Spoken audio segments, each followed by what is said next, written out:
Welcome to AP European History with Dr. Brovkin and Russian History with Dr. Brovkin.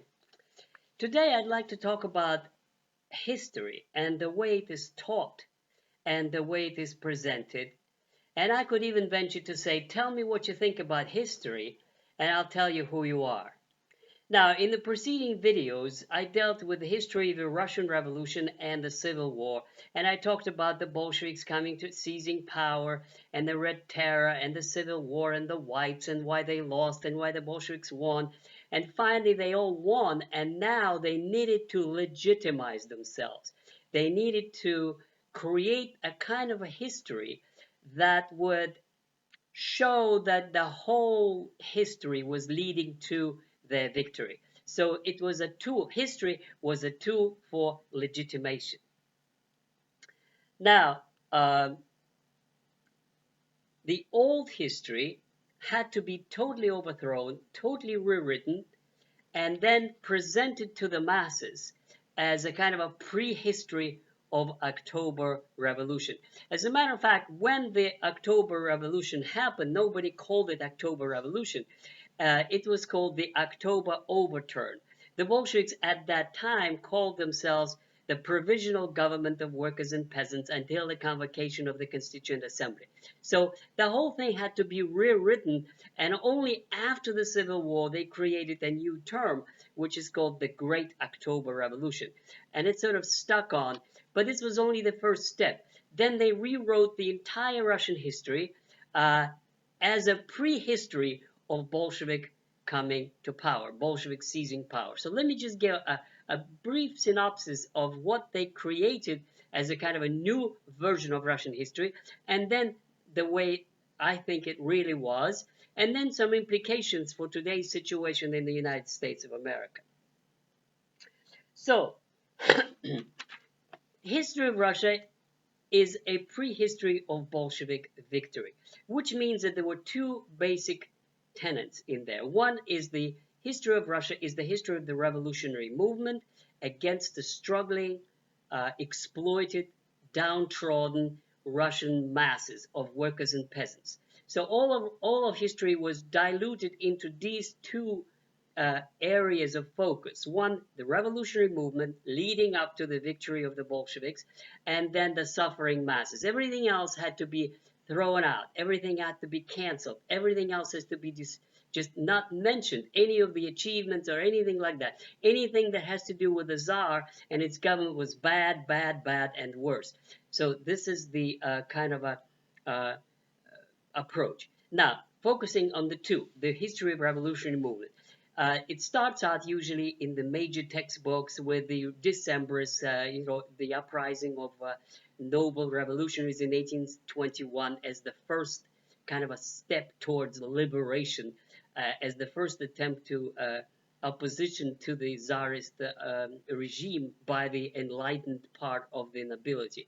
And then it goes fast forward 40 years, and then there is the Narodniks, the going to the people, and the People's Will organizations, so this sort of terrorist organizations who are trying to kill the Tsar, and finally they do win.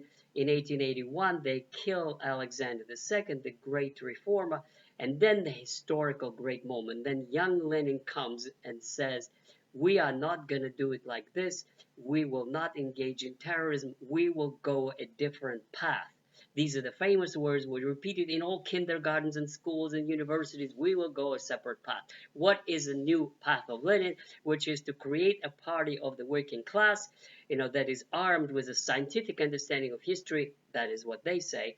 Marxism, leading the working class, imbue them with class consciousness, and then the vanguard of the working classes would lead it to victory, seize power, destroy the Tsar and its ministers and its government and everything else, and establish dictatorship of the proletariat, I can add, which means Lenin's own dictatorship and that of his party. And that is pretty much what he did. So in that sense, that part of it is correct, except that it neglected, what I will talk about later, all the rest of Russian history.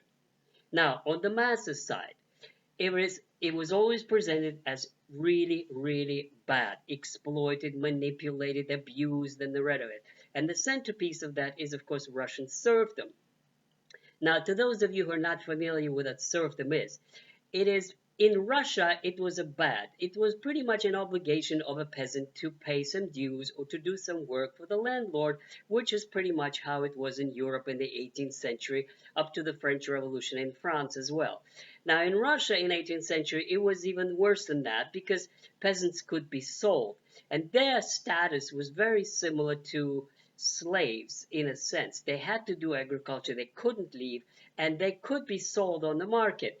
And separated families, men and women could be separated. So it was really bad. It was bad, I'm saying. But in 1812, oh, I'll tell you the story later, how it always was, but how it really was. But the point is, the Bolsheviks exploited that and said there was like served them almost like slavery, and the Russian people were always exploited and manipulated and abused by the nobility. So the key words Lenin always used: the capitalists and the помещики, the landlords. These are the bad guys, the capitalists and the landlords. And now the peasants and workers will march together and overthrow the rule of the, quote, capitalist bourgeoisie and the landlords. And the biggest landlord of all and the biggest villain of them all is the Tsar. So anything that had to do with the Tsar had to be smashed. So as a result, you had a kind of a creation of a group of people who were called professional revolutionaries, who were going to seize power. And one distinguishing feature about Russian Bolsheviks, as opposed to communists everywhere else, is that they really hated Russia. They hated Russian Tsar, Russian religion, Russian state, Russian anything. They just hated it. They wanted to overthrow it and destroy it and smash everything. And as their major song says, the one who was nothing will become everything. So it was a kind of a liberation goal that was supposed to be fulfilled, and the new millennium would start, the communist paradise on earth that Lenin promised. So this sort of view of history became obligatory in all Russian kindergartens and schools and universities. As a young man growing up in the Soviet Union, I had to pass history of the CPSU. Everybody, whatever subject you take, had to pass history of CPSU. And the point is that if you disagree, if you say, well, you know what, how about this? Now, wasn't that a little bit not like that?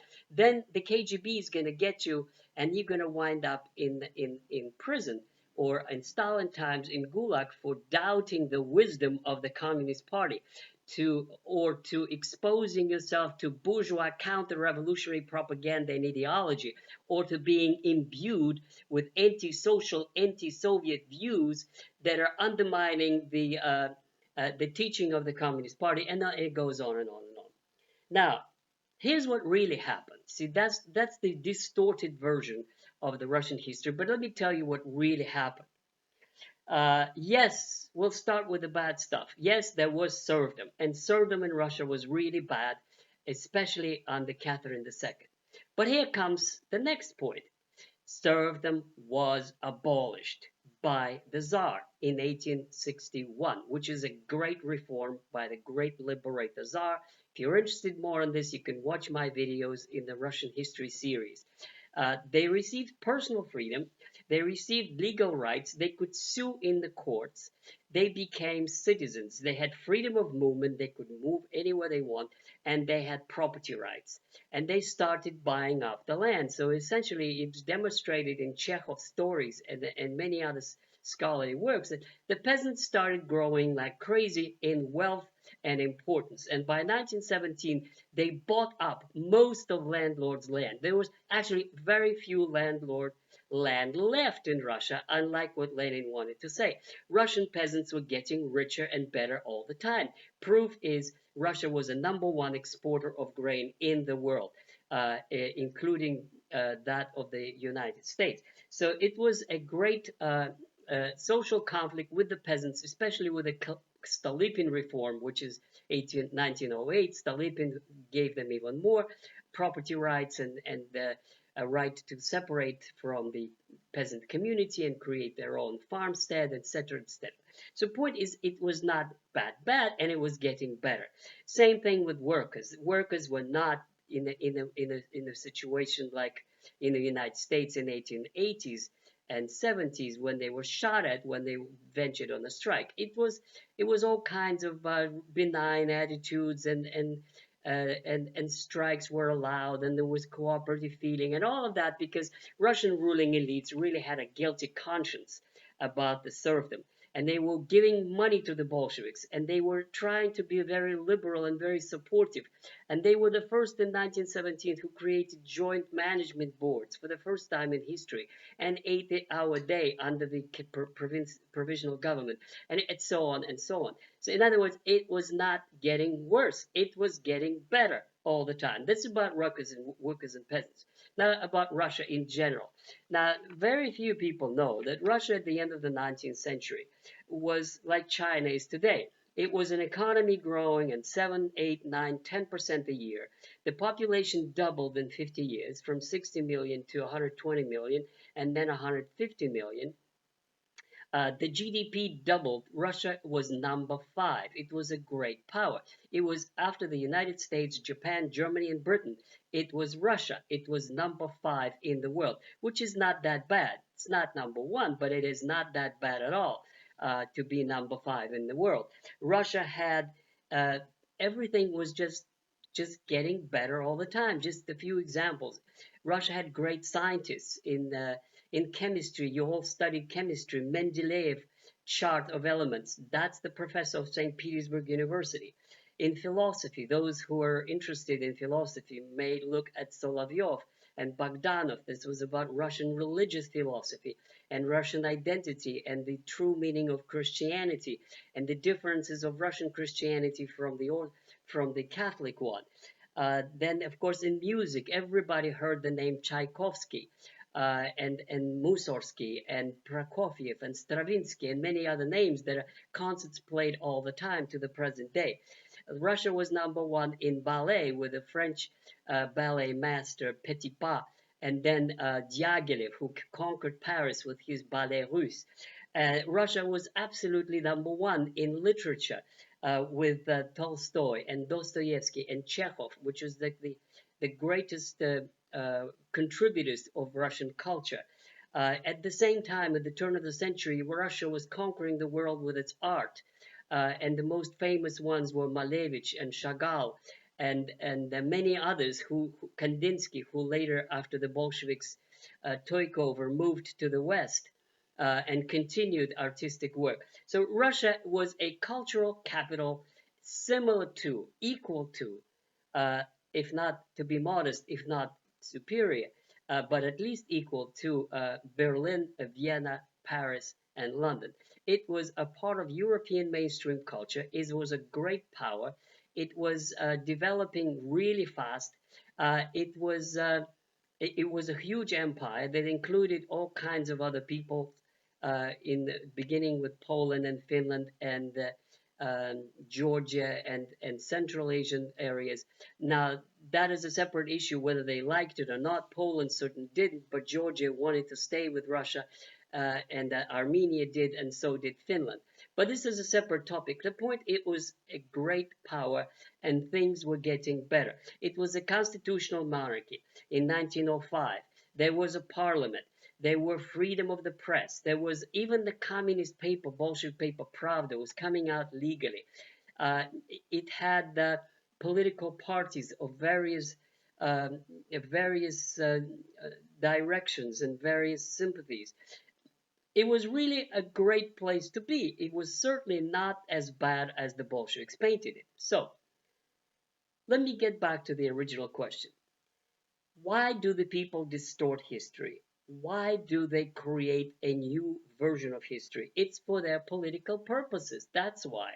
And when I see today in the United States, in the summer of 2020, 220 monuments are overthrown, and anybody that had anything to do with slavery, including Jefferson, is blacklisted, I can see that this is a kind of a déjà vu. In other words, in French word means I have seen that already. We know it already, which means that you got to be cautious about painting everything black, about rewriting history to promote your political agenda of supposedly speaking for the downtrodden masses.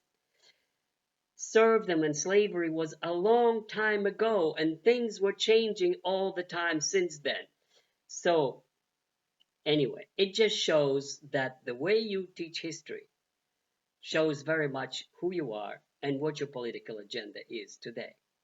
Thank you, and I hope you will subscribe and watch other videos that now we're going to have a whole lot more on Russian culture in the 1920s. Thank you.